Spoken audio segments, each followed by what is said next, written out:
Hello दोस्तों, आप सभी लोगों का स्वागत है।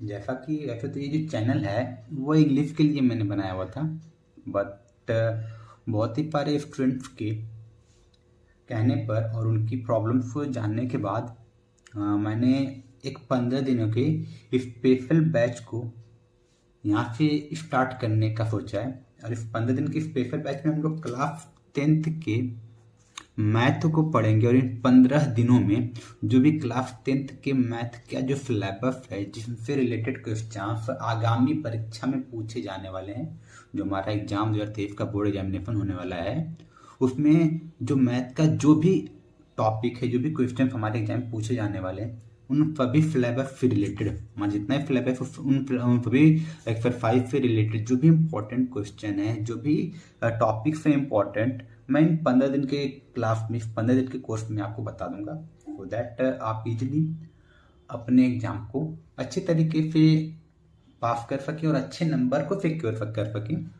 यहाँ पर मैं उन्हीं टॉपिक्स को बताऊंगा, उन्हीं क्वेश्चंस को टच करूंगा जो board exam point of view से बहुत ही ज़्यादा इंपॉर्टेंट हो। तो मैं यहाँ पर हर टॉपिक को टच नहीं करने वाला हूँ, क्योंकि हमारे पास इतना टाइम तो नहीं है हम पूरे किताब को पढ़ सकें। हाँ, लेकिन हाँ, 15 दिन में इतना कर सकते हैं कि हमारे पास जो टोटल सिलेबस मैथ का मैंने यहाँ पर लिखा हुआ है, मैं पहले आपको यह डिस्कस कर लेता हूँ कि जैसे हमारे पास जो सिलेबस मैथ का है, उस सिलेबस में जो हमारा पहला यूनिट है वो वास्तविक संख्याओं का है, जिसे इंग्लिश में रियल नंबर्स कहते हैं। वास्तविक संख्याओं से 5 नंबर का क्वेश्चन आता है बोर्ड एग्जामिनेशन में। उसके बाद जो अगला यूनिट है वो है 2 चर वाले रैखिक समीकरण, क्योंकि बहुलक वाला तो कर चुका है। तो जो जो सिलेबस में 70% सिलेबस में मैंने फिर उन्हीं यूनिट्स को, उन्हीं इकाइयों को यहाँ पर लिया हुआ है। तो जो अगला हमारा सिलेबस है जो बोर्ड एग्जामिनेशन पूछा जाएगा, वो है 2 चर वाले रैखिक समीकरण युग्म का, जिसको इंग्लिश में कहते हैं pair of linear equations in 2 variables. और एक और है द्विघात समीकरण। तो ये जो 2 यूनिट है, इन दोनों यूनिट को मिलाकर, क्योंकि ये आते हैं बीजगणित के अंतर्गत, अलजेब्रा के अंतर्गत आते हैं, और इन दोनों को मिलाकर बोर्ड एग्जामिनेशन सबसे ज्यादा नंबर इन्हीं 2 यूनिट से पूछा जाता है, जो कि 18 नंबर पूछा जाता है। तो आप समझ सकते हैं कि ये दोनों यूनिट हमारे लिए कितने ही ज्यादा जरूरी है। उसके बाद पहुंचेंगे तो त्रिभुज का जो सेक्शन है ट्रायंगल्स का, और आगे जो हमारा रचना वाला इकाई, रचना वाला यूनिट है, कंस्ट्रक्शन वाला, उन दोनों को मिलाकर यहाँ पर देखिए मैंने जैसे कि यहाँ पर लिखा हुआ है, त्रिभुज ट्रायंगल वाले यूनिट को और रचनाएं जो कंस्ट्रक्शन वाला यूनिट है, इन दोनों को मिलाकर एग्जाम में पूछे जाएंगे 12 नंबर के क्वेश्चन, जो पूछे नहीं है। यही हमारा सिलेबस है क्लास 10th का मैथ का 10वीं यूपी बोर्ड के लिए। तो ये 12 नंबर क्वेश्चन यहाँ से आएगा। जो निर्देशांक ज्यामिति होगा, कोऑर्डिनेट ज्योमेट्री, वहां से पूछे जाते हैं 5 क्वेश्चन के प्रश्न, 5 नंबर के प्रश्न पूछे जाते हैं। उसके बाद पढ़ते हैं जो त्रिकोणमिति का परिचय है और त्रिकोणमिति के अनुप्रयोग वाला यूनिट है, 2 यूनिट 8 और 9, उन दोनों को मिलाकर 10 नंबर का क्वेश्चन पूछा जाता है एक बोर्ड एग्जामिनेशन के पेपर में। उसके बाद जो हमारा यूनिट है वृत्तों से संबंधित क्षेत्र, या फिर कह सकते हैं मेन्सुरेशन का जो भाग है, इसको जो बोलते हैं त्रिभुज रचना को, इसको ज्यामिति कहते हैं। ज्यामिति से पूछा जाता है 12 नंबर। अलजेब्रा से अर्थात बीजगणित से पूछा जाता है 18 नंबर। उसके बाद त्रिकोणमिति से पूछा जाता है 10 नंबर का। मेन्सुरेशन के अंतर्गत क्या क्या आते हैं, वृत्तों से संबंधित क्षेत्रफल को पूछा जाता है, और पृष्ठीय क्षेत्रफल और आयतन से संबंधित क्वेश्चन को पूछा जाता है, और वो आते हैं एग्जाम में 10 नंबर के। और जो लास्ट में हमारा जो बचा हुआ है यूनिट इकाई, वो है सांख्यिकी अर्थात स्टैटिस्टिक्स, वहां से पूछा जाता है 10 नंबर का क्वेश्चन। तो ये हमारा पूरा सिलेबस है। तो मैं क्या करूंगा, आपको डे बाय डे 15 दिन का मैंने कोर्स बनाया हुआ है। 15 दिन में मैं हर यूनिट को टच करते हुए वहां उनके बेसिक कॉन्सेप्ट को बताऊंगा, जो भी इंपॉर्टेंट बेसिक कॉन्सेप्ट होंगे, ताकि आप जो 5-6 महीने पहले आपने जो पढ़ा हुआ था, जो कॉन्सेप्ट आपने पढ़ा था, जो उनसे रिलेटेड जो क्वेश्चन लगाए थे, वो जो मुरझा सा गया है, जो आपके दिमाग से गायब सा हो गया है, मैं उन सबको रिवाइज कराऊंगा यहाँ पर, और ताकि आप उन सभी नियमों को, उनसे रिलेटेड क्वेश्चंस को याद कर सकें और अपने एग्जामिनेशन की तैयारी को और पुख्ता कर सकें। तो हम लोग एक एक यूनिट को पढ़ेंगे हर दिन। मैं एक यूनिट में जितने भी एक्सरसाइज होंगे, उन सभी एक्सरसाइज को टच करूंगा, उनसे रिलेटेड बेसिक कॉन्सेप्ट को बताऊंगा और उनसे रिलेटेड जो इम्पोर्टेंट क्वेश्चंस हैं मैं उन्हीं इम्पोर्टेंट क्वेश्चंस को यहाँ पर डिस्कस करूंगा, आपको बताऊंगा। तो आज ही हमारा 15 दिन के कोर्स का पहला दिन होगा, जहां पर हम लोग यूनिट 1 वास्तविक संख्या के बारे में पढ़ेंगे। तो वास्तविक संख्या के अंतर्गत जो जो इम्पोर्टेंट टॉपिक्स हैं वहां पर मैंने इनको बताया हुआ है कि पहला टॉपिक क्या है, यूक्लिड विभाजन प्रमेय का है। उसके बाद अंकगणित की आधारभूत प्रमेय का टॉपिक है। आगे है अपरिमेय संख्याओं का पुनर्भ्रमण और लास्ट में है दशमलव संख्याओं और उनके दशमलव प्रकारों का पुनर्भ्रमण। तो ये 4 टॉपिक्स हैं। तो इन 4 टॉपिक से रिलेटेड हमारे 1.1 से लेकर 1.4 तक का प्रश्नावली है। तो आज मैं इस प्रश्नावली 1.1 से 1.4 तक के इन सभी कॉन्सेप्ट जो इंपॉर्टेंट कॉन्सेप्ट है एग्जाम के लिए, उन सभी कॉन्सेप्ट को समझेंगे और इम्पोर्टेंट क्वेश्चन को आज हम लोग इसे यहाँ पर पढ़ेंगे। तो बिना टाइम गवाए चलिए स्टार्ट करते हैं। तो फर्स्टली वास्तविक संख्याओं में चलिए मैं आपको कुछ रिवाइज कराता हूँ जो बहुत ही बेसिक चीज है, क्योंकि अभी जब हम लोग आगे पढ़ेंगे, क्योंकि यहाँ से 5 नंबर पूछेगा तो वहां पर क्या क्या चीजें हो सकती हैं, उससे पहले मैं आपको इन संख्याओं के बारे में बता देता हूँ। जो संख्या पद्धति होती है, पांच तरह की संख्या होती है। तो 5 तरह संख्या में एक क्या होता है, प्राकृतिक संख्या। क्या होता है? प्राकृतिक संख्या होती है। प्राकृतिक संख्या क्या होती है? जो सीधे शब्द में जो गिनने वाले संख्या होते हैं, एक से जो स्टार्ट किए जाते हैं, मतलब एक से जो संख्या स्टार्ट की जाती हैं 1 2 3 एंड सो ऑन, कहाँ तक? इनफाइनाइट तक। तो ये जो संख्याएं होती हैं गिनने वाली संख्याएं, इनको कहा जाता है प्राकृतिक संख्या, इंग्लिश में कहते हैं नेचुरल नंबर, और इसको डिनोट किया जाता है एन से। आगे बढ़ते हैं। हमारा अगला संख्या क्या है? पूर्ण संख्या। अगला संख्या क्या है? पूर्ण संख्या। तो जो प्राकृतिक संख्या का ये जो पूरा हमको सीरीज मिली, श्रृंखला मिली, इस पूरी श्रृंखला के आगे 0 बढ़ा देने से जो नई श्रृंखला बनेगी, हमने क्या किया, इस 0 को बंद कर दें तो 1 से लेकर इनफाइनाइट तक तो ये भी जाएगा, इनफाइनाइट तक तो ये भी गया। तो ये 1 से लेकर इनफाइनाइट तक तो नेचुरल नंबर नोट करा था। हमने क्या किया, इसी नेचुरल नंबर के सीरीज में हमने क्या बढ़ा दिया है, 0 बना दिया है। 0 बढ़ा दिया है, 0 बढ़ाने से अब ये जो नई सीरीज प्राप्त होती है इसे क्या कहते हैं? पूर्ण संख्या कहते हैं। आई होप आपको ये बात समझ में आया होगा। अब बढ़ते हैं अगले संख्या की तरफ। अगला क्या होता है? पूर्णांक। पूर्णांक होता है, पूर्णांक क्या होता है? जब होल नंबर में प्राकृतिक संख्याओं के नेगेटिव मान को बढ़ाते हैं। चलिए पहले इतने संख्या को लिख लेते हैं, 0 1 2 3 एंड सो ऑन इनफाइनाइट तक। तो मैंने क्या किया, 0 से लेफ्ट की तरफ प्राकृतिक संख्याओं के नेगेटिव मान को, मतलब +1 है तो यहाँ क्या आ जाए -1, +2 है तो यहाँ क्या आ जाए -2, +3 है तो यहाँ क्या आ जाए -3, और ये भी कहाँ तक जाएगा, ये +∞ तक गया था, ये कहाँ तक जाएगा -∞ तक। तो अब ये जो सीरीज बनता है इसे कहते हैं पूर्णांक। तो पूर्णांक में 2 चीजें होती हैं, जो 0 की तरफ जो नेगेटिव होता है उसको कहते हैं नकारात्मक पूर्णांक, और ये जो 0 के बाद होता है पॉजिटिव वाला, इसे कहते हैं धनात्मक पूर्णांक। नेगेटिव इंटीजर और पॉजिटिव इंटीजर। और जो 0 होता है वह न तो धनात्मक होता है न तो ऋणात्मक होता है। मैंने क्या बताया, ये क्या होता है? नेगेटिव इंटीजर मतलब पूर्णांक, और ये क्या होता है? ये होता है पॉजिटिव मतलब धनात्मक या पॉजिटिव इंटीजर। ठीक है, तो ये हो गया। अब बात करते हैं आगे की तरफ, परिमेय संख्या की तरफ। तो परिमेय संख्या क्या होता है? परिमेय संख्या। अब यहां से हमको हर एक चीज को ध्यान रखना है। क्यों ध्यान रखना है? क्योंकि हमको इन सब टॉपिक्स को इस पूरे यूनिट में यूज करना है। ये टॉपिक बता रहे हैं, इसको बताने का बहुत बड़ा रीजन है। मैंने बताया कि मैं उन्हीं को टच करूंगा जो इंपॉर्टेंट है, और ये बहुत ही ज्यादा इंपॉर्टेंट है। आई नो कि आपने इन सभी संख्या पद्धति के बारे में पीछे के क्लास में पढ़ा है और बहुत लोगों को ये पता भी होगा, फिर भी एक बार रिकॉल कर लेते हैं। रिकॉल करने से, रिवाइज करने से क्या होगा, ये सारी चीजें हम लोग दोबारा पढ़ लेंगे, और जब इनसे रिलेटेड क्वेश्चन को सॉल्व करेंगे तो हमको ज्यादा प्रॉब्लम नहीं होगी उन क्वेश्चन को समझने में। तो आगे परिमेय संख्या। तो परिमेय संख्या क्या होता है? परिमेय संख्या उन संख्या कहते हैं जो P/Q के रूप में लिखी जा सके, या फिर सीधे शब्दों में अंश बट्टा हर के रूप में जब किसी संख्या को लिखते हैं, अंश बट्टा हर के रूप में, तो वो क्या होता है? परिमेय संख्या होता है। लेकिन यहाँ पर कंडीशन क्या होता है कि जो Q की वैल्यू होती है वह 0 के बराबर नहीं होनी चाहिए, वह 0 के बराबर कभी नहीं हो सकती है, यही हमारी एक कंडीशन है। जैसे कि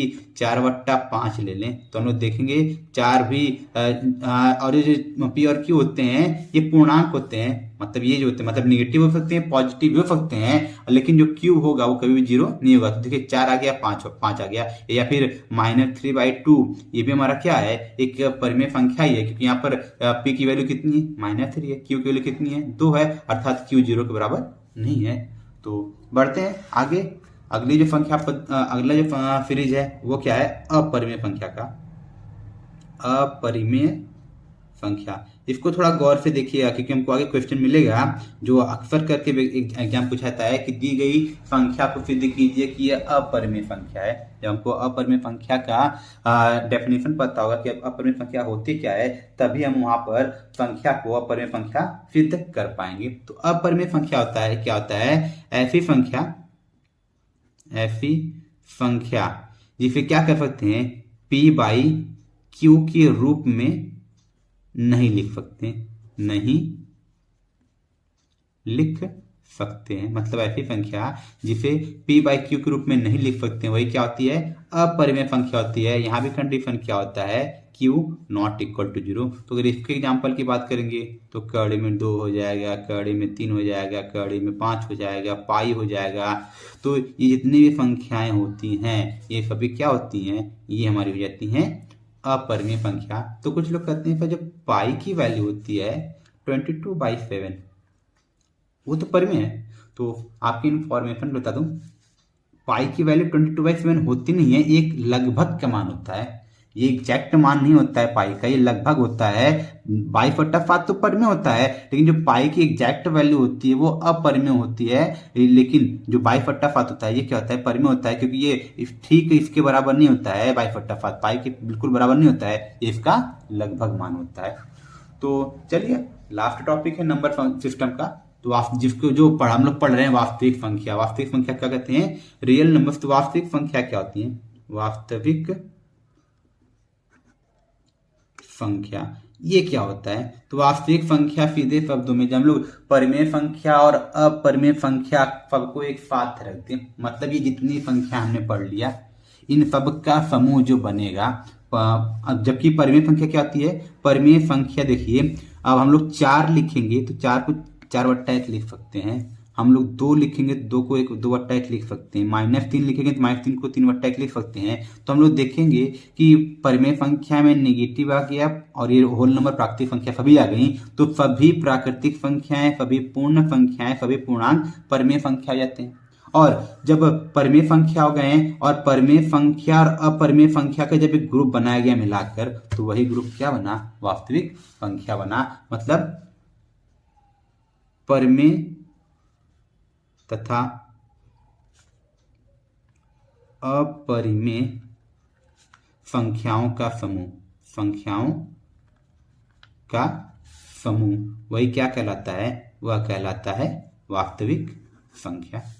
तो ये रहा ये हमारा बेसिक कॉन्सेप्ट नंबर सीरीज के ऊपर।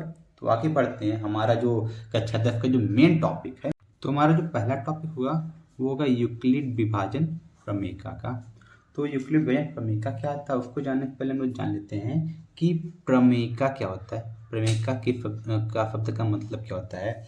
तो प्रमेयिका वह शब्द होता है जो एक सिद्ध किया हुआ कथन होता है। मतलब प्रमेयिका क्या होता है, प्रमेयिका एक सिद्ध किया हुआ कथन होता है। अब जब ये सिद्ध किया हुआ कथन होता है तो इसका प्रयोग क्या होता है, इसका प्रयोग किसी दूसरे कथन को सिद्ध करने में किया जाता है। अर्थात प्रमेयिका क्या होता है, प्रमेयिका एक सिद्ध किया हुआ कथन होता है और इसका प्रयोग किसी अन्य कथन को सिद्ध करने में किया जाता है। ये बात होगी प्रमेयिका की। अब बात करते हैं यूक्लिड विभाजन प्रमेयिका की, कि अर्थात ये पूरा जो टर्म बना यूक्लिड विभाजन प्रमेयिका ये क्या होता है। चलिए मैं आपको एक एग्जाम्पल के थ्रू समझाने की कोशिश करता हूँ। मान लेते हैं कि हमारे पास दो संख्याएं हैं 14 और 4, जिसमें 14 है जो है 4 से बड़ा है। तो जब हम लोग 4 से भाग करेंगे 14 में तो ये कितनी बार जाएगा, 3 टाइम्स हो जाएगा, ये 12 हो जाएगा। और जो रिमाइंडर मिलेगा वो आर मिलेगा। तो हम लोग इसको कैसे लिख सकते हैं, 14 बराबर लिख सकते हैं 4 × 3 + 2। ठीक है, तो हम इसको ऐसे लिख सकते हैं, हमने बचपन में सीखा हुआ है कि जो भाज्य होता है, भाज्य बराबर होता है भाजक गुणे भागफल प्लस शेषफल। तो ये हमने बचपन में पढ़ा है, पहली दूसरी कक्षा से पढ़ना शुरू कर दिया है कि हाँ भाज्य क्या होता है, भाज्य होता है भाज्य गुणे भागफल प्लस शेषफल इसके बराबर होता है। जब इन्हें टर्म को हमने क्या किया, जनरलाइज कर दिया। मान लेते हैं कि हमारे पास दो संख्याएं ए और बी दी हुई हैं, जिसमें ए जो है वह बी से बड़ा है। हमने क्या किया, जब ए में क्या किया, ए बड़ा था तो हमने ए में भाग दिया बी से, तो हाँ ये भाग गया क्यू टाइम, भाग कितनी टाइम गया, क्यू टाइम, और जो इसका शेषफल मिला वो आर मिला। मैंने क्या किया, हमारे पास दो संख्याएं हैं ए और बी, जहाँ पर हमने बी से ए में भाग किया, जो भागफल मिला क्यू मिला और जो शेषफल मिला आर मिला। तो हम इसको ऐसे लिख सकते हैं, ए बराबर क्या हो जाएगा, तो हमको मिल जाएगा ए = BQ + R।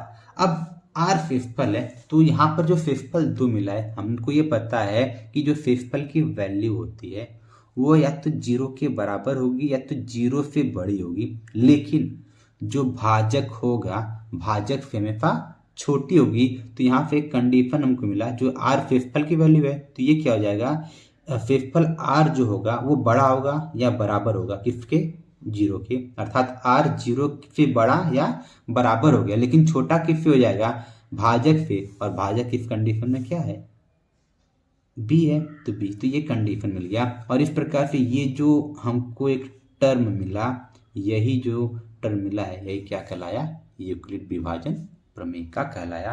तो डेफिनेशन वगैरह कुछ ज़्यादा जानने की जरूरत नहीं, क्योंकि हम लोग एक शॉर्ट कोर्स पढ़ रहे हैं, तो इसमें हम लोग जान लेते हैं कि यूक्लिड विभाजन प्रमेय क्या होती है। जहाँ पर दो संख्याएं ए और बी दी हुई हैं, उनके थ्रू हमको दो और संख्याएं मिलते हैं क्यू और आर, जिससे हम लोग लिख सकते हैं ए बराबर BQ + R, जहाँ पर कंडीशन क्या होता है, जो आर की वैल्यू होगी वह 0 से बड़ी या बराबर होगी, हाँ 0 से बड़ी या बराबर होगी, लेकिन जो बी की वैल्यू होगी उस वैल्यू से आर की वैल्यू छोटी होगी। ये हो गया यूक्लिड विभाजन प्रमेय का। तो आगे बढ़ते हैं, अगला जो टर्म हमारे पास है वो है यूक्लिड विभाजन एल्गोरिथम। क्या है, यूक्लिड विभाजन एल्गोरिथम। तो यूक्लिड विभाजन एल्गोरिथम में समझते हैं, इसमें जो शब्द एल्गोरिथम है ये क्या होता है। एल्गोरिथम हम चरणों, जो कोई चरण होता है किसी क्वेश्चन को सॉल्व करने में जो चरण लगते हैं, जो स्टेप्स होते हैं, उन चरणों की जो श्रृंखला बनती है। मान लीजिए कोई संख्या, किसी क्वेश्चन को हमने सॉल्व किया तो उसमें 2 चरण बने, या किसी में 3 चरण बने, किसी में 4 चरण बने, तो उन जो चरणों की जो स्टेप्स की श्रृंखला है वही श्रृंखला क्या कहलाता है, एल्गोरिथम कहलाता है। तो वापस बताता हूँ कि क्या होता है, जब हम लोग किसी संख्या को सॉल्व करने में, किसी प्रॉब्लम को, किसी क्वेश्चन को सॉल्व करने में जिन चरणों का प्रयोग करते हैं, जिन स्टेप्स का प्रयोग करते हैं, उन स्टेप्स की श्रृंखला क्या कहलाती है, एल्गोरिथम कहलाती है। तो बात आती है इसको यूक्लिड विभाजन एल्गोरिथम ही क्यों कहा गया। तो अगर आप जानते हैं, आपको पता होगा कि यूक्लिड विभाजन एल्गोरिथम के थ्रू हम लोग HCF प्राप्त करते हैं, जहां पर हम लोग किसका प्रयोग करते हैं, हम लोग प्रयोग करते हैं यूक्लिड विभाजन प्रमेयिका का। जब यूक्लिड विभाजन प्रमेयिका प्रयोग करके हम लोग HCF ज्ञात करते हैं, प्राप्त करते हैं, तो उसमें जो चरण आते हैं वहां पर यूक्लिड विभाजन प्रमेयिका का प्रयोग करने की वजह से उसको क्या नाम दिया गया, यूक्लिड विभाजन एल्गोरिथम। और यहाँ पे क्वेश्चन एग्जाम में आने ही आने हैं, जहाँ पर कुछ 2 संख्या दे देंगी और बोलेगा कि यूक्लिड विभाजन एल्गोरिथम का प्रयोग करके HCF ज्ञात कीजिए। तो होता क्या है उसको मैं पहले बता देता हूँ कि जैसे कि हमारे पास 2 संख्या दी हैं C और D, 2 संख्याएं हैं जहां पर C जो है वो D से बड़ा है, C क्या है, D से बड़ा है। जब हम लोग क्या करेंगे, डी से भाग करेंगे, किस में, डी से भाग, सी से बड़ा है तो सी में भाग करेंगे, तो हम मान लेते हैं जो ये कुछ टाइम भाग जाएगा और इसका रिमाइंडर मान लेते हैं पहले केस में R1 हो गया। जब R1 हो गया तो, और ये जो R1 है which is not equal to zero, which is not equal to zero, तो हम लोग इफ R1 से भाग करेंगे, लेकिन अब R1 में भाग किससे करेंगे, उसको भाग करेंगे डी से, मतलब जो पहला भाजक होगा उस भाजक में भाग करेंगे, मतलब यहाँ पर जो डी होगा डी में भाग करेंगे। अब फिर से कुछ टाइम भाग जाएगा, तो फिर से भाग करने पर मान लेते हैं एक बार फिर रिमाइंडर R2 मिल गया। जब R2 मिल गया, सपोज दैट ये भी नॉट इक्वल टू जीरो, मतलब जीरो के बराबर नहीं है, तो इस स्टेप को आगे बढ़ाएंगे। जब आगे बढ़ाएंगे तो अब पहले जब R1 आया था भागफल, तो हमने शेषफल जब R1 आया था तो हमने दोबारा भाग किस में दिया था, भाजक में, डी में। जब इस बार R2 जीरो के बराबर नहीं है तो हम लोग किस में भाग करेंगे, अब यहाँ पर भाजक क्या है, भाजक R1 है, तो हम लोग भाग करेंगे R1 में। अब फिर से भाग जाएगा कुछ टाइम, तो फिर से मान लेते हैं ये R3 आ गया। तो हम लोग इस प्रोसेस को ऐसे बढ़ाते चलेंगे, कब तक बढ़ाएंगे, जब तक ये जो रिमाइंडर मिल रहा है वो जीरो नहीं मिल रहा है। तो अगर इसको, अब हमने किसका प्रयोग किया, यहाँ पर बार बार प्रयोग किया था हमने यूक्लिड विभाजन प्रमेय का, तो इसका स्टेप क्या बनेगा, पहला स्टेप बना था, पहले स्टेप में हम लोग क्या लिख सकते हैं, C equal to D Q one plus R1, मान लेते हैं यहाँ पे Q1 हो गया, ये Q2 हो गया, ये Q3 हो गया, एंड सो ऑन बढ़ता गया। जहाँ पर अगर R1 not equal to zero है तो हम इसको आगे बढ़ाएंगे। अब अगले केस में क्या मिल गया कि अगले केस में भाग में किसने दिया है, डी में, तो डी बराबर हो जाएगा R1 Q2 प्लस R2।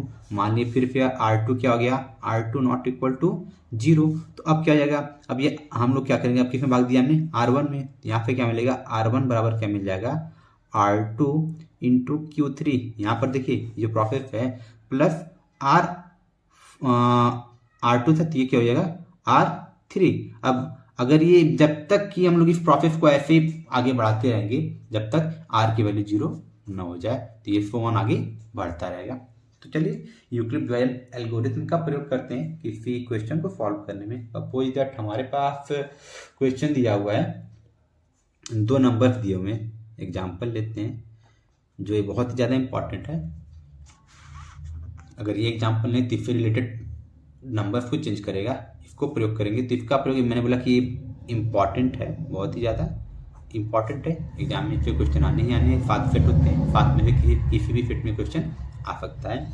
तो मान लेते हैं हमारे पास 2 संख्याएं हैं, 455 और कितना दिया हुआ है, 42 दिया हुआ है, और हमको क्या ज्ञात करना है, HCF ज्ञात करना है, किसका प्रयोग करके, यूक्लिड विभाजन एल्गोरिथम का प्रयोग करके। तो साइड में हम लोग क्या कर लेते हैं, हमको दिया है चूंकि 455 इज ग्रेटर देन 42, ये दिया हुआ है। जब बड़ा है तो हम लोग यहाँ पर ऐसे लिख सकते हैं, 42 से भाग करेंगे 455 में, तो ये पहले तो 1 टाइम जाएगा, 45 में 42 टाइम 42 से जाएगा, तो यहाँ पर 3 आ जाएगा, जब 5 को यहाँ उतारेंगे तो 0 हो जाएगा, 0 हो गया। तो हम लोग इसको क्या लिख सकते हैं, अब जब 0 नहीं हुआ तो आगे इस स्टेप को ऐसे आगे बढ़ाएंगे, तो हम लिख सकते हैं यूक्लिड विभाजन एल्गोरिथम से ये हमको क्या मिल जाएगा, यहाँ पे हमको मिल जाएगा 455 is equal to 42 into 10 plus 35। लेकिन देखिए अभी तो R नॉट इक्वल टू 0 है, तो इस स्टेप को आगे बढ़ाएंगे, मतलब 35 का भाग किस में करेंगे, 42 में, तो अब ये कितनी बार जाएगा, एक बार, तो हो गया 42, सॉरी 35 हो जाएगा, डिलीवरी गलती से, यहाँ पर कितना हो जाएगा 35, माइनस करेंगे कितना मिलेगा 7, फिर से R की वैल्यू 0 नहीं है, तो अभी यहाँ पर इस स्टेप को ऐसे लिखेंगे इस भाषा में, तो क्या जाएगा 42 इज इक्वल 35 इंटू 1 प्लस 7, फिर से R नॉट इक्वल टू 0, तो आगे फिर से स्टेप को आगे बढ़ाएंगे, तो अब किस में भाग देंगे, अब भाग देंगे 35 में, तो कितनी बार जाएगा 5 बार, ये 35 हो गया।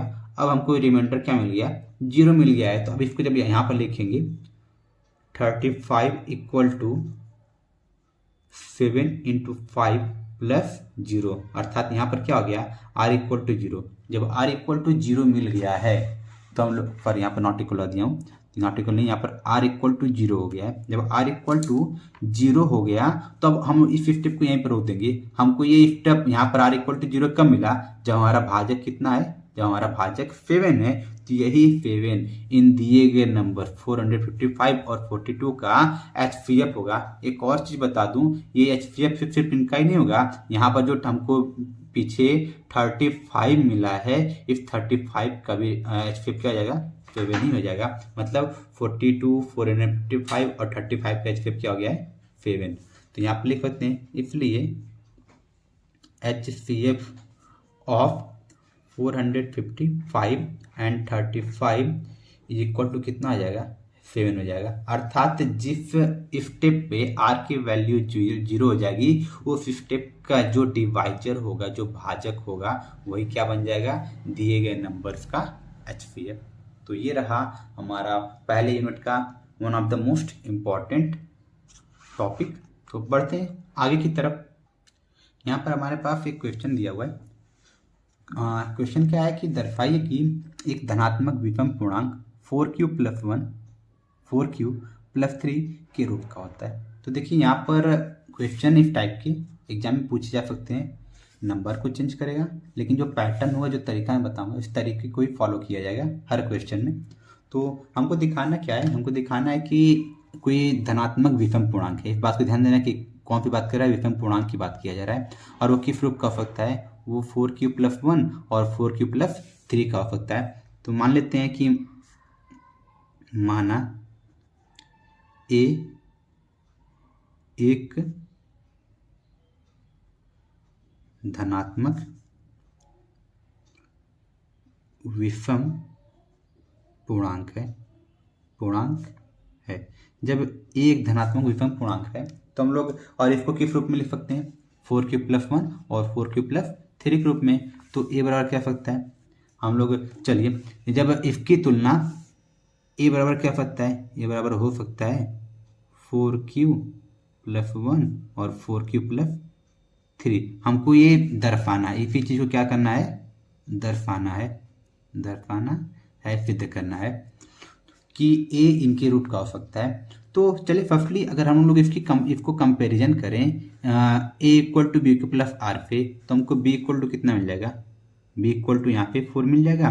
जब इसकी तुलना a equal to BQ + r पे करेंगे, यूक्लिड विभाजन प्रमेय का पे करेंगे, तो हमको b इक्वल टू कितना हो गया, r, sorry b equal to कितना मिल गया, 4। जब b इक्वल टू 4 है, हमने जाना है कि जो r की वैल्यू होती है वो क्या होती है, 0 के बराबर होती है या फिर b से छोटी होती है। मतलब r की वैल्यू क्या हो सकती है, 0 हो सकती है, 1 हो सकती है, 2 हो सकती है और 3 हो सकती है, 4 नहीं हो सकती है। तो ये r की पॉसिबल वैल्यूज हो गई। जब पॉसिबल वैल्यूज हो गई तो जब हम लोग यूक्लिड विभाजन प्रमेयिका का प्रयोग करेंगे, मैंने बताया कि चूंकि r क्या है, r ग्रेटर और इक्वल टू 0 है, लेकिन लेस देन किससे है, लेस देन 4 से है। क्यों, क्योंकि b की वैल्यू 4 है। तो यहाँ पे हम लोग क्या लिख सकते हैं, जो इम्प्लाइज क्या करेगा, इसलिए r इक्वल टू 0, 1, 2, 3 ये हो सकता है। अब जब ये हो गया तो हम लोग a बराबर क्या लिख सकते हैं, a बराबर लिख सकते हैं जो पॉसिबल वैल्यू जो होती है पहले उनको लिख सकते हैं। तो a बराबर क्या सकता है, 4q, r की वैल्यू कितना आ जाएगा, पहले केस में 0 हो सकता है, ये भी हो सकता है, या फिर a इक्वल टू 4q + 1 हो सकता है, a इक्वल टू और क्या सकता है, a इक्वल टू 4q + 2 हो सकता है, और a इक्वल टू क्या सकता है 4q + 3। कैसे हुआ, हमने यूक्लिड विभाजन प्रमेयिका का प्रयोग किया। तो a तो अपनी जगह है, b की वैल्यू कितनी है, 4 है, 4 रख दिया, और एक बार हमने r बराबर 0 ले लिया, एक बार हमने r बराबर 1 लिया। जब हमने r बराबर 0 लिया है तो हमको a की वैल्यू यह मिल सकती है। जब r बराबर 1 लिया है तो a की वैल्यू हमको यह मिल सकती है। जब हमने r बराबर 2 ले लिया है तो हमको a की वैल्यू यह मिल सकती है, और जब हमने r बराबर 3 लिया है तो a की वैल्यू यह मिल सकती है। क्लियर। तो लेकिन देखिए हमको बोला क्या गया था कि एक धनात्मक विषम पूर्णांक हमको लेना है। तो चूंकि a क्या है, a एक धनात्मक विषम पूर्णांक है। ये क्या है? एक धनात्मक विषम पूर्णांक है। जब विषम पूर्णांक है, इसका सीधा सा मतलब हो गया कि अगर जैसे ही हम लोग इसमें जीरो जोड़ेंगे तो 4 का मल्टीप्लिकेशन इसमें क्यू में तो ये तो सम हो जाएगा। यहाँ पर भी 4 का मल्टीप्लाई है और 2 जोड़ने पर ये सम मिल जाएगा। जैसे कि अगर मेरे पास क्यू की वैल्यू 1 ही क्यों ना मिल जाए, यहाँ पर आपको फाइल में बता देता हूँ। जैसे कि अगर q की वैल्यू 1 लेंगे तो 1 में मल्टीप्लाई 4 करेंगे तो ये तो सम हो गया। और जब सम में सम संख्या को जोड़ेंगे, जीरो जोड़ेंगे तो ये तो सम संख्या मिलेगा, अर्थात जो a की वैल्यू मिलेगी वो सम हो जाएगी। लेकिन हमको चाहिए क्या? विषम चाहिए। लेकिन जब इसी 4 में हम लोग 1 जोड़ दें तो ये क्या हो जाएगा? 5, जो कि विषम होगा। इसी 4 में हम लोग क्या जोड़ दें? 3 जोड़ दें तो ये क्या मिल जाएगा? 7। ये भी क्या हो जाएगा? 3 विषम हो जाएगा। तो इसलिए हम लोग क्या कर सकते हैं? इसलिए a बराबर 4q प्लस 0 तथा 4q प्लस 2 के रूप का नहीं हो सकता है। नहीं हो सकता है। जब इनके रूप का नहीं हो सकता है तो बचा क्या? a equal to 4q plus 1 और a equal to 4q plus 3। इसलिए a बराबर क्या मिल जाएगा हमको? a बराबर मिल जाएगा 4q प्लस 1 तथा a इक्वल टू कितना मिल जाएगा? 4q plus 3। और a हमको क्या करना था? दर्शाना था। तो इस प्रकार से हमने इसे यहाँ पर शो कर दिया है, दर्शा दिया है। तो आई होप आपको ये बात समझ में आ गई होगी, या क्वेश्चन समझ में आ गया होगा कि जब भी इस टाइप के क्वेश्चन मिलेंगे तो हम इसको कैसे दर्शा सकते हैं। कभी धनात्मक बोल सकता है, कभी सम बोल सकता है, कभी विषम बोल सकता है। तो यहाँ विषम बोला था तो हमने सम वाले संख्या को छोड़ दिया, और जब सम बोलेगा तो हम लोग विषम वाले को छोड़ देंगे। ठीक है, तो आगे बढ़ते हैं अगले टॉपिक की तरफ। जैसे कि यहाँ पर देखिए जो प्रश्नावली 1.1 था, अगले टॉपिक बढ़ने से पहले मैं आपको दिखा दूँ। जैसे कि यहाँ पर ये जो सारे क्वेश्चन है जो मैंने अभी एक क्वेश्चन बताया था, यूक्लिड वेन एल्गोरिथम का प्रयोग करके हमको एफ निकालना है। तो इसी टाइप होंगे, नंबर्स को चेंज किया जाएगा, फॉर्मूला वही लगेगा। उसके बाद देखिए अभी को जो मैंने विषम पूर्णांक लिया था, धनात्मक विषम पूर्णांक, वहाँ पर 4q प्लस 1 था। यहाँ पर क्या दिखाना है? 6q plus 1, 6q plus 3, 6q plus 5। यहाँ पर b की वैल्यू 6 हो जाएगी। यहाँ पर देखिए 3m प्लस 1 के रूप का दिखाना है, 3q प्लस 1, 3q प्लस 2 के रूप में दिखाना है। तो ये सब कुछ अभी जो मैंने क्वेश्चन बताया उसी के बेस पर है। तो आई होप आपको यह समझ में आ गया होगा। तो अगला हमारा टॉपिक क्या होगा? अंकगणित की आधारभूत प्रमेय। तो इसको हमको पढ़ना है। तो हम अपने अगले टॉपिक की तरफ बढ़ते हैं, जो कि है अंकगणित का आधारभूत प्रमेय। तो अंकगणित का आधारभूत प्रमेय क्या होता है? इसके अनुसार कहा जाता है कि जो प्रत्येक भाज्य संख्या होती है, प्रत्येक भाज्य संख्या को क्या कर सकते हैं? भाज्य संख्या को अभाज्य संख्याओं के एक गुणनफल के रूप में लिखा जा सकता है।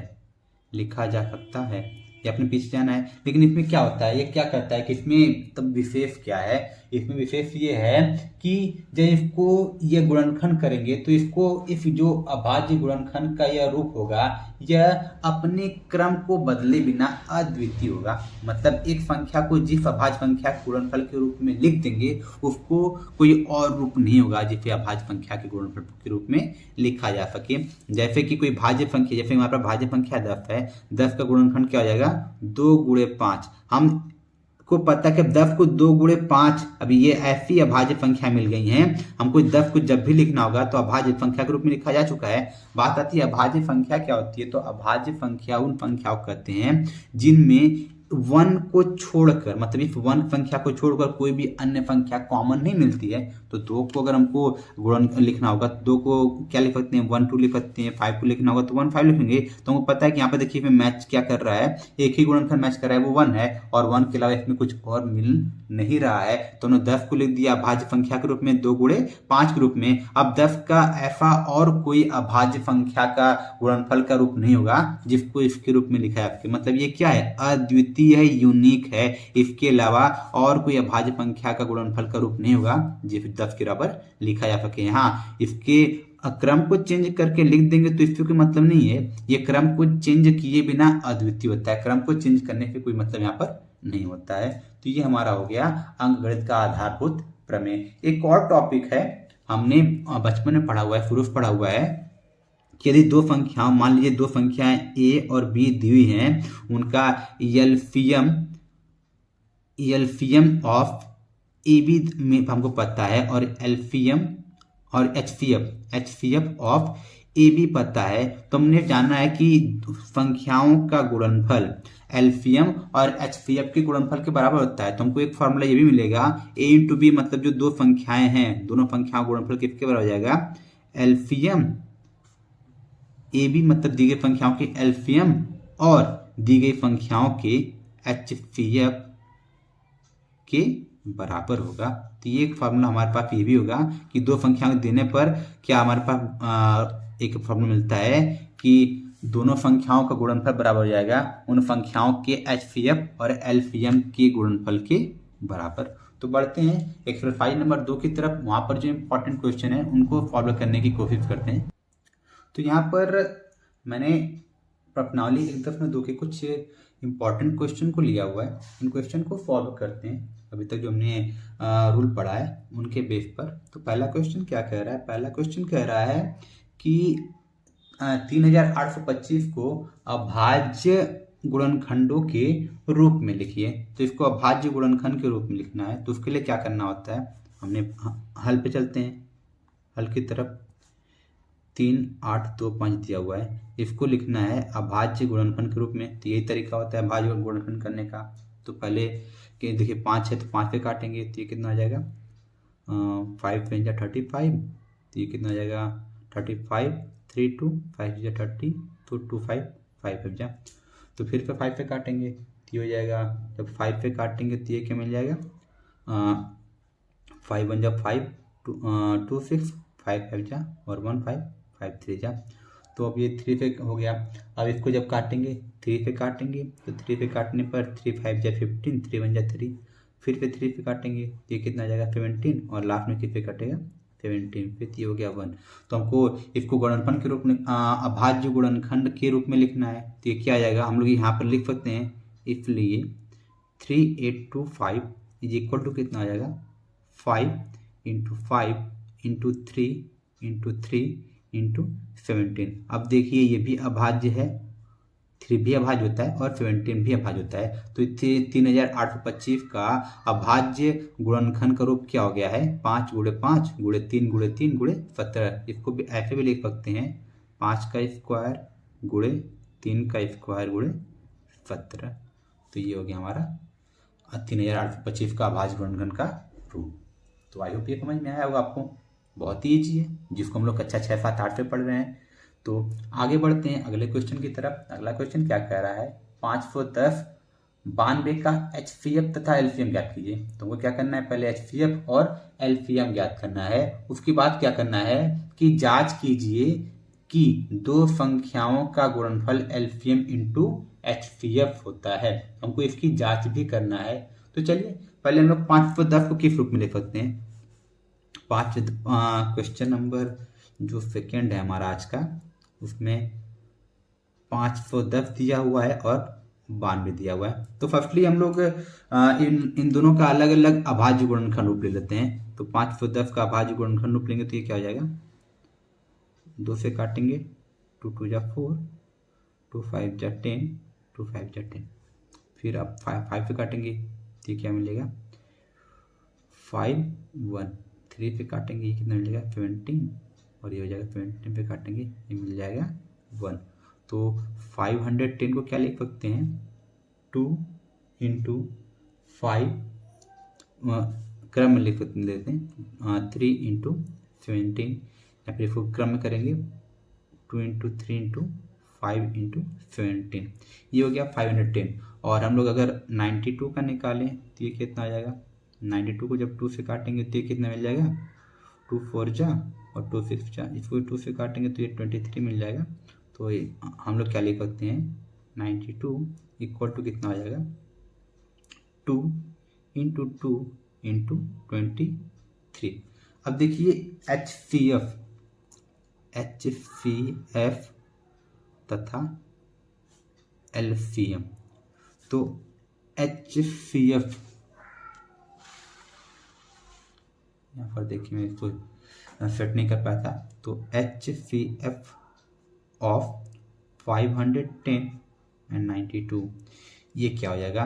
तो HCF क्या होता है, ऐसे मतलब होता है हाईएस्ट कॉमन फैक्टर, मतलब जो हाईएस्ट कॉमन फैक्टर होता है वही क्या होता है, HCF होता है। देखिए दोनों में कॉमन क्या मिला है, 2, यहाँ भी 2 है, उसके बाद 3 इसमें नहीं है, 5 भी इसमें नहीं है, 17 भी इसमें नहीं है, तो हाईएस्ट कॉमन फैक्टर क्या है, 2 है। तो HCF ऑफ 510 और 92 कितना जाएगा, 2 हो जाएगा। और ये अब लोवेस्ट कॉमन मल्टीपल, एलसीएम क्या कहते हैं, lowest common multiple, LCM of 510 क्या हो जाएगा, 510 और 92, ये क्या हो जाएगा, ये बराबर हो जाएगा 2 इंटू 2 इंटू 5 इंटू 23 इंटू 17, और ये पूरे की बराबर कितना जाएगा, आप फॉलो करने पर ये मिल जाएगा 23460, ये मिल जाएगा एलसीएम किसका, 510 और 92 का।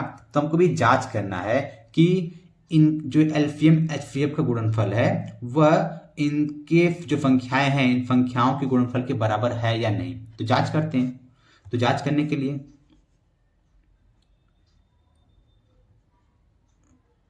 संख्याओं का गुणनफल बराबर, संख्या क्या क्या हमारे पास है, संख्या हमारे पास है 510 और 92। जब इसको फॉलो करेंगे 510 और 92 तो ये हमको क्या मिल जाएगा, ये हमको फॉलो करते हैं इसको अलग से, तो यहाँ पर फॉलो कर लेते हैं 510 92 को फॉलो करेंगे 0 2 2 5 जा 10 0 9 जा 9 9 5 जा 45 0 2 1 5 1 6 और ये 4, तो ये कितना मिल जाएगा, ये मिल जाएगा 46120। ये तो संख्याओं का गुणनफल हो गया। अब जांच अभी भी देख लेते हैं कि क्या यही बराबर है एलसीएम और एचसीएफ के, एलसीएम इंटू एचसीएफ बराबर क्या आ जाएगा, एलसीएम कितना है 23460 और एचसीएफ कितना है 2 है। जब मल्टीप्लाई करेंगे तो ये क्या मिल जाएगा, ये हमको मिल जाएगा 2 इंटू 0 0 2 6 जा 12 और 2 4 जा 8, ये हो गया 9, और इसके बाद क्या हो जाएगा, कुछ गलती कर रहे हैं क्या, देखते हैं, लगता है हम कुछ गलती कर रहे हैं, देखते हैं कहाँ पर गलती हो रही है। यहाँ पर मल्टीप्लाई देख लेते हैं क्योंकि ये तो मल्टीप्लाई फाई जा रहा है, फिर जब मल्टीप्लाई करेंगे इसको पहले पूरा कर लेते हैं। 2 4 जा 8 और 9 हो गया, 2 3 जा 6 और ये 2 2 जा 4। तो एलसीएम और एचसीएफ को मल्टीप्लीकेशन दिया है, मतलब इसमें कहीं गलती की हमने, तो ये देखते हैं मल्टीप्लाई 2 0 0 2 1 जा 2 2 5 जा 10, ये हो गया 9 0 0 9 1 जा 9। तो देखिए यहाँ पर हमने 1 कर दिया, तो यहाँ पर कितना चाहिए था 9, तो यहाँ भी 9 हो जाएगा और यहाँ भी 9 हो जाएगा। तो हम लोग देख रहे हैं कि दोनों संख्याओं को गुणनफल जो मिला है और जो एलसीएम इंटू एचसीएफ मिला है दोनों क्या हो गए हैं, बराबर हो गए हैं। तो इसलिए कह सकते हैं मान n1 मतलब नंबर 1 और नंबर 2 का मल्टीप्लाई क्या हो गया है, एलसीएम इंटू एचसीएफ, ये हमने जांच भी कर लिया है। तो इस तरह से हमने इस क्वेश्चन को भी कर लिया। अब बढ़ते हैं अगले क्वेश्चन की तरफ। अगले क्वेश्चन में दिया हुआ है HCF of 306 and 657 equal to 9, तो एलसीएम ज्ञात करना है। तो क्वेश्चन क्या है, क्वेश्चन दिया हुआ है कि HCF 306 657 कितना है, 9 है, और इसका एलसीएम ज्ञात करना है। तो अगला क्वेश्चन हमारे पास क्या है, क्वेश्चन नंबर 3 दिया है HCF ऑफ 306 एंड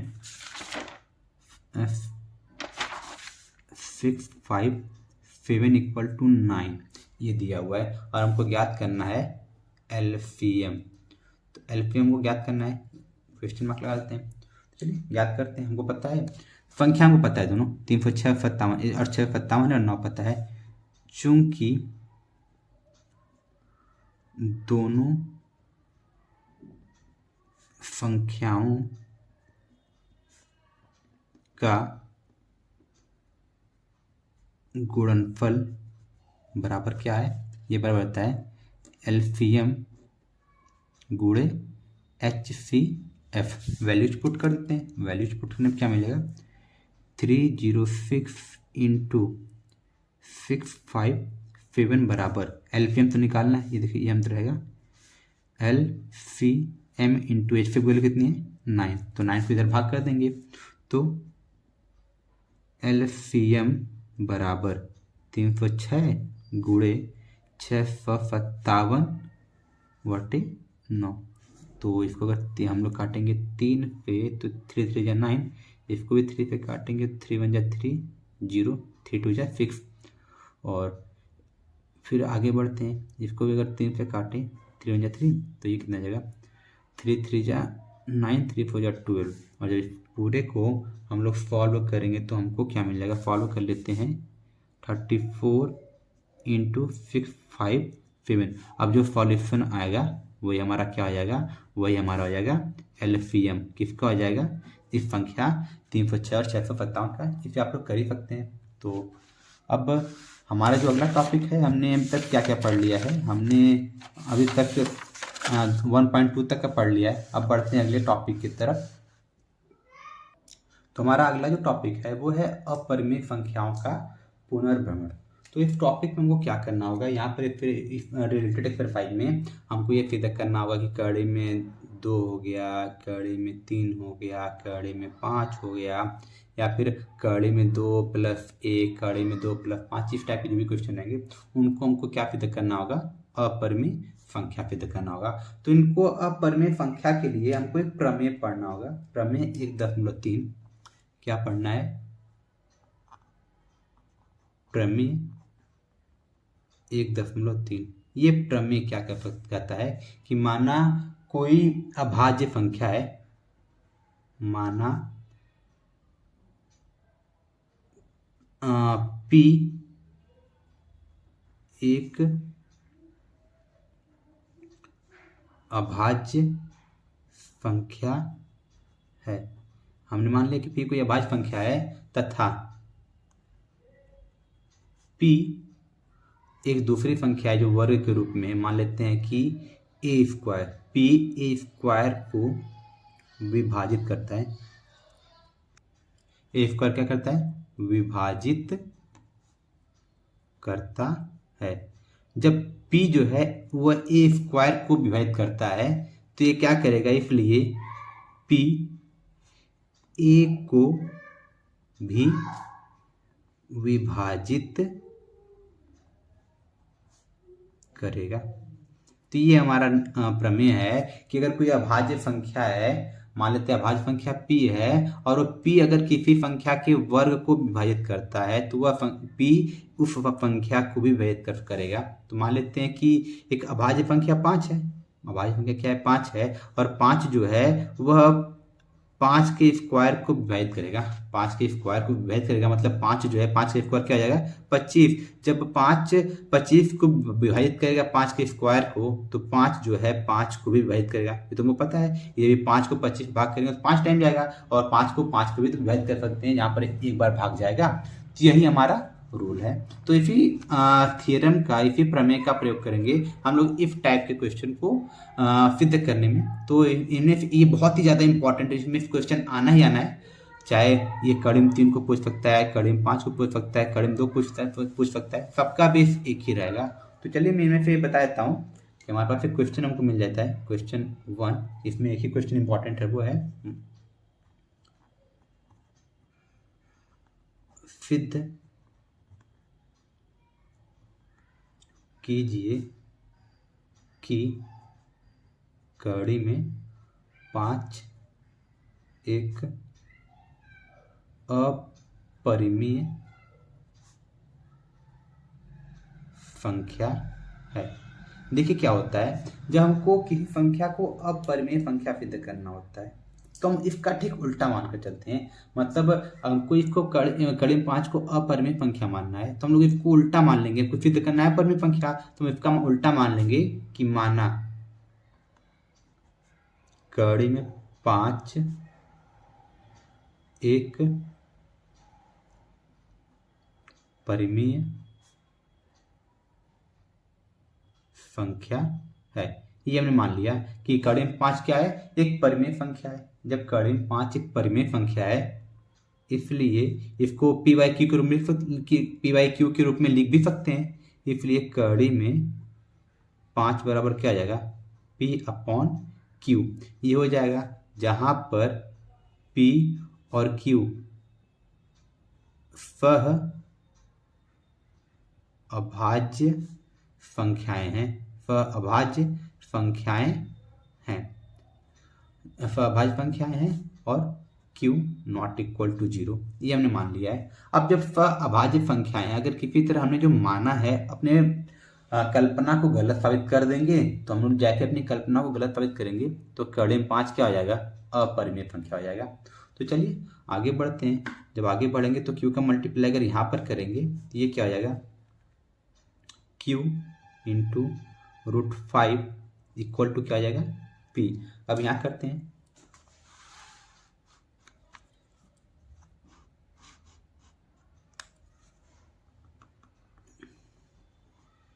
दोनों पक्षों का वर्ग करने पर, जब दोनों पक्षों का वर्ग करेंगे तो हमको क्या मिल जाएगा, Q square into 5 equal to P square. तो यहाँ पे क्या लिख सकते हैं, Q square equal to P square upon 5। तुमको क्या दिख रहा है, जो 5 है वह P स्क्वायर को विभाजित कर रहा है। 5 क्या है, P स्क्वायर को विभाजित कर रहा है। चूंकि 5 क्या है, सॉरी P स्क्वायर को 5 क्या कर रहा है, विभाजित कर रहा है।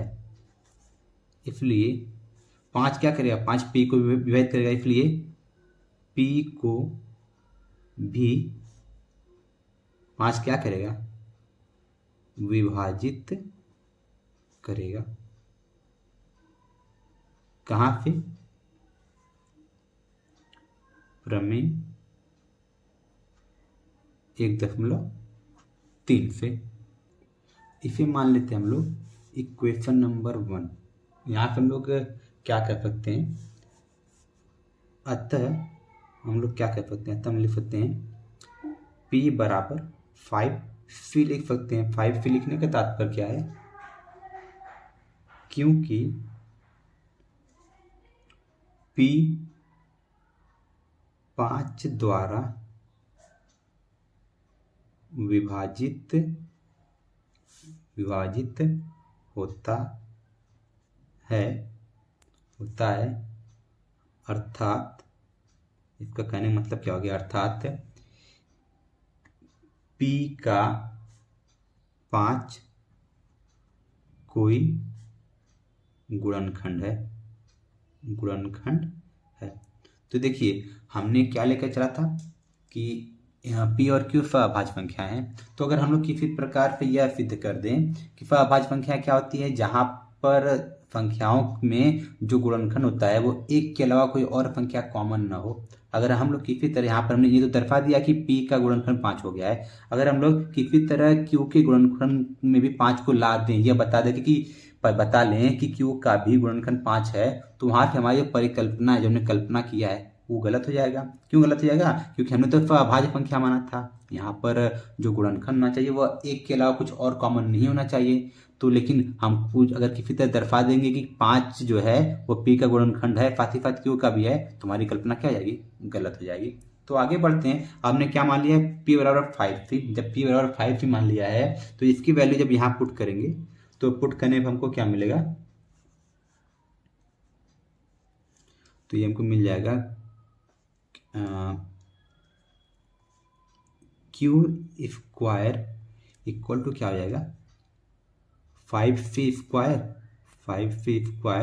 अपॉन 5, क्योंकि हमने पी बराबर क्या माना है, 5c माना है। तो इसको फॉलो करने पर क्या मिलेगा,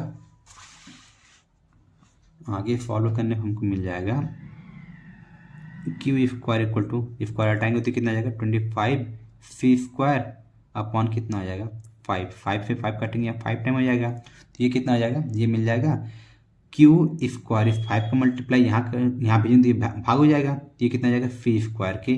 तो यहाँ पर देखिए, यहाँ पर आप, तो यहाँ हमको क्या मिल गया, यहाँ हम लोग देख रहे हैं कि 5 क्यू स्क्वायर को वैध कर रहा है, चूंकि 5 क्या है, 5 क्यू स्क्वायर को विभाजित करता है। जब 5 क्यू स्क्वायर को विभाजित करता है तो प्रमेय 1.3 से, इसलिए प्रमेय 1.3 से क्या कर सकते हैं, 5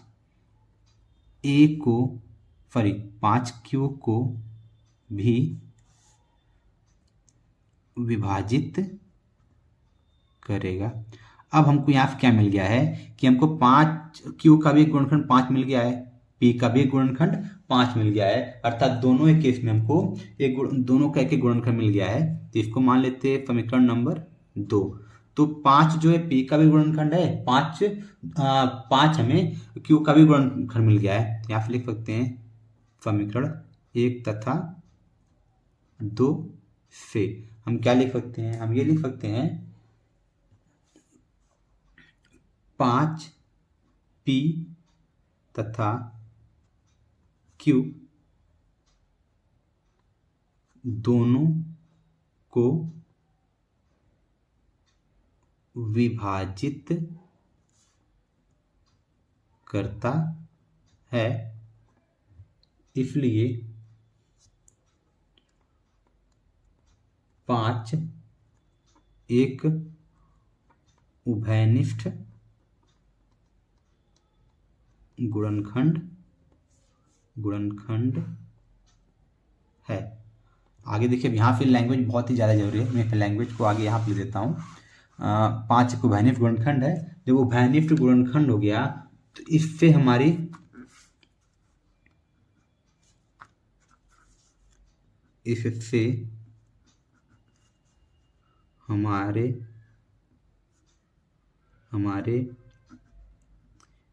इस तथ्य का विरोधाभास प्राप्त होता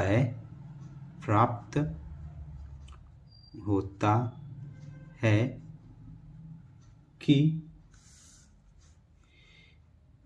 P तथा Q में एक के अलावा या फिर अतिरिक्त कोई उभयनिष्ठ गुणनखंड नहीं है। यह विरोधाभास हमारी गलत कल्पना से प्राप्त हुआ है। इसलिए हम लोग क्या करते हैं, हमारी जब कल्पना गलत हो गई कि कड़ी में 5 एक परिमेय संख्या है, तो कड़ी में 5 क्या हो जाएगी, इसलिए कड़ी में 5 एक अपरिमेय संख्या है। तो ये रहा हमारा पूरा सॉल्यूशन। तो ये जो लैंग्वेज मैंने लिखाया है, लास्ट में लैंग्वेज का बहुत ही बड़ा रोल है, बहुत ही ज़्यादा बड़ी भूमिका है इस क्वेश्चन को फॉलो करने में। तो आई होप आपको ये समझ में आया होगा। एग्जाम में इस टाइप के क्वेश्चन को डेफिनेटली पूछा जाता है। तो ये रहा हमारा यूनिट 1 का 1.3 प्रश्नावली से रिलेटेड इंपॉर्टेंट, बहुत ही ज़्यादा इंपॉर्टेंट, मोस्ट इंपॉर्टेंट क्वेश्चन है जो एग्जाम में आना ही आना है। तो बढ़ते हैं प्रश्नावली यूनिट 1 के अंतिम हिस्से की तरफ। अंतिम हिस्सा क्या है? दशमलव प्रकार हमारा फांत अफांत जहाँ पर हमें जानना है, तो उसकी तरफ बढ़ते हैं। तो हमारा जो अगला टॉपिक है वो परिमेय संख्याओं और उनके दशमलव प्रकारों का पुनर्भ्रमण। तो इसके अंतर्गत हमको क्या जानना है? हम परिमेय संख्या जान चुके हैं, तो हमने पीछे की कक्षाओं में पढ़ा हुआ है कि परिमेय संख्या को जब दशमलव के रूप में लिखते हैं, उसको दशमलव के रूप में प्रसार करते हैं, तो दशमलव संख्याएं दो प्रकार की प्राप्त होती हैं। तो हमने लंबी भाग विधि के द्वारा जाना था कि हम लोग किसी संख्या जैसे कि परिमेय संख्या का दशमलव प्रसार यह कितने प्रकार का होता है? ये दो प्रकार का होता है। नंबर 1 क्या होता है? शांत, और नंबर 2 क्या होता है? अशांत। तो हमने पिछले क्लास में जाना था कि शांत क्या होता था? लंबी भाग विधि के द्वारा शांत व परिमेय संख्या, शांत दशमलव प्रसार उन परिमेय संख्या का होता था जहां पर भाग करने पर एक निश्चित संख्या के बाद दशमलव प्रसार रुक जाता था, उसे शांत कहा जाता था। लेकिन जहां पर संख्या रिपीट करती थी, खत्म नहीं होती थी, उसे क्या बोलते थे? उसे अशांत बोलते थे। जैसे कि अगर मैं 4 में 5 से डिवाइड करूं तो ये क्या मिल जाएगा? 5 से डिवाइड करने पर ये हमको मिल जाएगा बराबर 0.8। तो देखिए 8 तक जाती है तो इसका दशमलव प्रसार खत्म हो गया, मतलब ये 0.8 हो गया है, तो ये खत्म हो गया, तो ये शांत हो गया है। लेकिन मैं 10 में 3 से भाग करूंगा तो ये क्या मिलेगा? 3.3333 और ये रिपीट करेगा, ये खत्म नहीं होगा, तो ये कौन सा प्रसार हो गया है? ये अशांत हो गया है। ये तो लॉन्ग मेथड हो गया है, लॉन्ग मेथड के अंतर्गत ही आ गया है। लेकिन अगर बात कर लें, हमको लॉन्ग मेथड नहीं अपनाना है, हमको बस अभाज्य गुणनखंड के तरीके से अगर इसको लिखना होगा तो कैसे करेंगे? तो उसके लिए क्या करते हैं, जहां पर अगर कोई संख्या दी होती है, परिमेय संख्या मान लेते हैं, परिमेय संख्या P/Q के रूप में होता है। अब जब Q का जो हम लोग अभाज्य गुणनखंड करें, अभाज्य गुणनखंड मतलब P/Q के रूप में जो Q होगा, हर होगा, उसका अभाज्य गुणनखंड करने पर अगर यह 2 की पावर n और 5 की पावर m, 2 की पावर n और 5 की पावर m के रूप में हो जाए। सीधे शब्दों में जब जो संख्या दिया होगा वो 2 और 5 के घात के रूप में आएगा, तब वो परिमेय संख्या का दशमलव प्रसार क्या हो जाएगा? उस परिमेय संख्या का दशमलव प्रसार हो जाएगा शांत।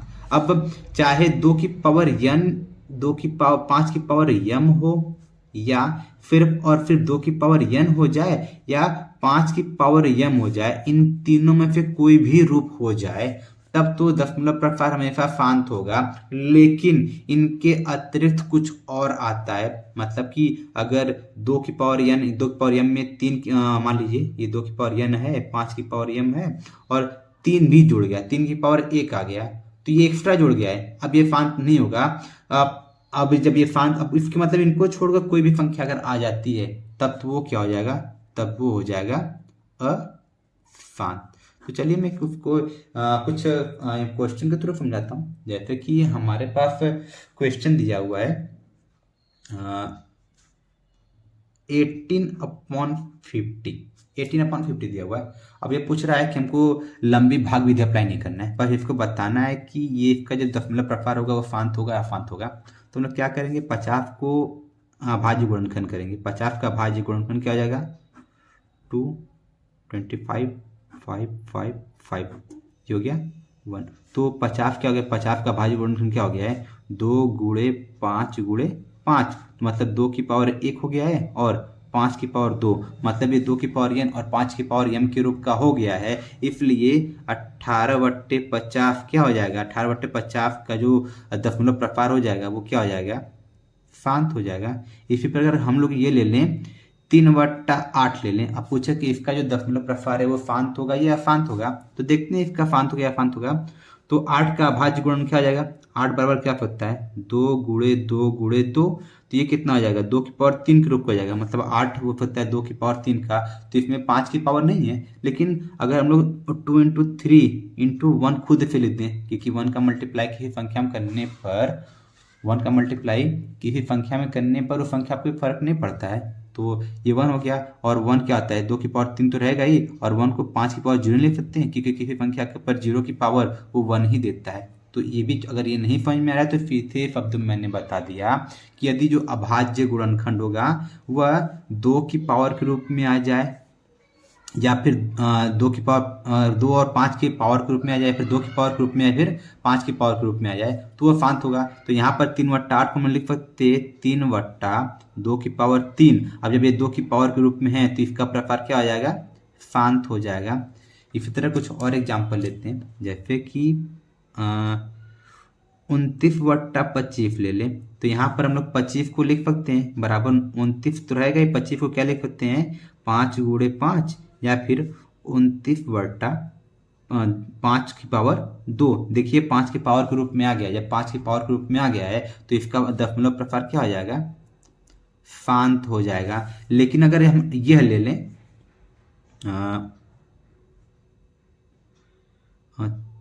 30/70 ले लें, तो ये क्या हो जाएगा 30/70 रहेगा। तो इसको लिख सकते हैं 2 × 5 × 7। तो ये 30 तो ऊपर रहेगा ही। अब 2 की पावर 1 होगा, 5 की पावर 1 होगा, और 7 की पावर भी 1 होगा। 2 की पावर और 5 की पावर के रूप का तो मिल गया है, लेकिन ये एक्स्ट्रा मिल गया है। जब ये एक्स्ट्रा मिल गया है तो इसका दशमलव प्रकार क्या हो जाएगा, अशांत हो जाएगा। तो आई होप आपको इस शांत और अशांत का प्रोसेस समझ में आ गया होगा। तो ये रहे यूनिट 1 के सभी एक्सरसाइज के बेसिक कॉन्सेप्ट और उनसे रिलेटेड सभी क्वेश्चंस। इन्हीं के बेस पे क्वेश्चन एग्जाम में आने हैं, इनसे अलग कुछ नहीं होगा। तो आई होप आपको ये वीडियो क्लास पसंद आई होगी। अगर पसंद आई है तो इसे लाइक और सब्सक्राइब जरूर करें और अधिक से अधिक शेयर करें। Thank you.